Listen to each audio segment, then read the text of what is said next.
কিছু মানুষ আছে দেখবেন যে কাকরাইল মসজিদের ইমাম সব ঠিক আছে, কিন্তু কাকাম কুকাম সব জায়গায় কইরা বেড়ায়, কিন্তু তারাই দেখবেন যে অন্য মানুষকে নিয়ে বাজে কথা বেশি বলে।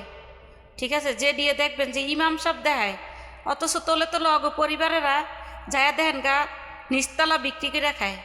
এমন মানুষ আছে, তারাই দেখবেন যে মানুষকে নিয়ে সমালোচনা করবে, মানুষকে নিয়ে বাজে কথা বলবে। ঠিক আছে, তাদের কোনো জন্মের ঠিক নাই। কিছু কিছু মানুষ আছে অনলাইনের ভিতরে অমানুষ। অমানুষ যদি না হয় মনে করেন, তাহলে মানুষকে নিয়ে কেন সমালোচনা করবে? কই ওদের কত মা বোনেরা দি ন্যাংটোয়ে দি ভিডিও করে, কই ওদের কমেন্ট বক্সে যাই দি কত সুন্দর ভিডিও কমেন্ট করে, আপু খুব সুন্দর হয়েছে, খুব ভালো হয়েছে। ও আমরা সামাজিক ভিডিও করি দিকে আমার ভালো লাগে না?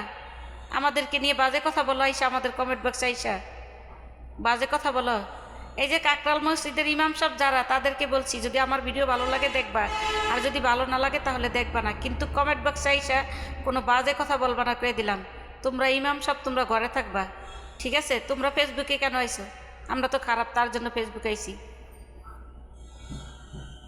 যদি ভিডিওটা ভালো লাগে সবাইকে দেখার সুযোগ করে দিবেন, যেন সবাই দেখতে পারে। সবার আগে জানি অমানুষটির সামনে জানি ভিডিওটা যায়।